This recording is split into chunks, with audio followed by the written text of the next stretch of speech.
Demand for weight loss drugs like Ozempic have fueled a rise in counterfeits. Yeah, authorities are issuing a warning about fake pens after several people were hospitalized in Austria after injecting themselves. So we want to make sure you know what you're getting is real. Dr. Jennifer Bourgeois is a pharmacy expert with Single Care, joining us live right now. Good morning to you. Good morning.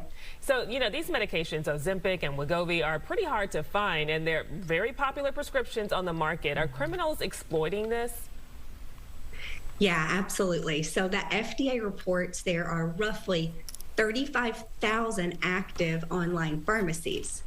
But the National Association of Boards of Pharmacy report only 5% of these websites comply with U.S. pharmacy laws and practice standards. So this means 95% of websites selling prescription medications online are unlicensed.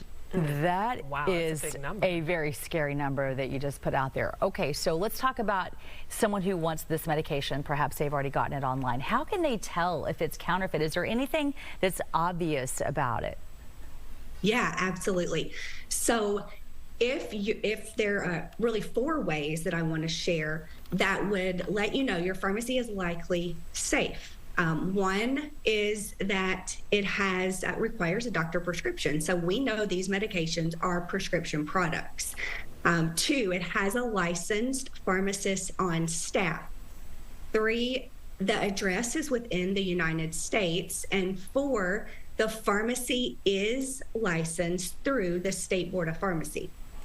And our viewers may be wondering, how do I know if a pharmacy has a licensed pharmacist on staff, or how do I know if this pharmacy is licensed?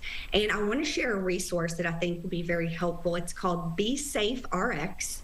This is an FDA program, and you can access the resource online, and there is actually a pharmacy locator tool embedded right there on the website. You can go in, you can search the name of the pharmacy, and what you'll find is all the details of the pharmacy.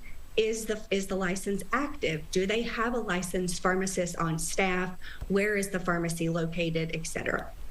All right, now let's go back. We were just showing a picture of the fake one that was actually released by the company that shows what it looks like, and it's so important for people to just take a look at that. And then we were showing all the warning signs of why it's different. And I'm sure that this is probably happening to even more things than this particular drug. Yeah, absolutely. Yeah, so, some of the obvious warning signs would be, is the drug name spelled correctly? Is the patient name spelled correctly? Does the packaging look damaged? Is it expired? So really being aware of those obvious signs that are present is also helpful. And what are some of the health risks that come with using those counterfeit drugs? Yeah, so because these pharmacies are unlicensed, there's no regulations in place to ensure that they are in fact complying with practice standards. So the consumer could get a product that has the wrong ingredient, the wrong dosage, maybe it's not compounded under proper sterile environment. And this can lead to all types of really health risks to the patient. I mean, up to hospitalization. Yeah. So it's important that consumers do due diligence. I say, it's always important that we comply. Safety over shortcuts. That is so very true. I think people are just feeling desperate because it is hard to get with the shortage. But the woman in Austria actually had seizures. She went into hypoglycemia because it was filled with insulin and not the drug she thought it was. So everybody, please be careful. Dr. Jen, thanks for taking time as a pharmacist to walk us through this and help us better understand it today. Yeah, absolutely. Thanks so much for having me. All right, have a great weekend.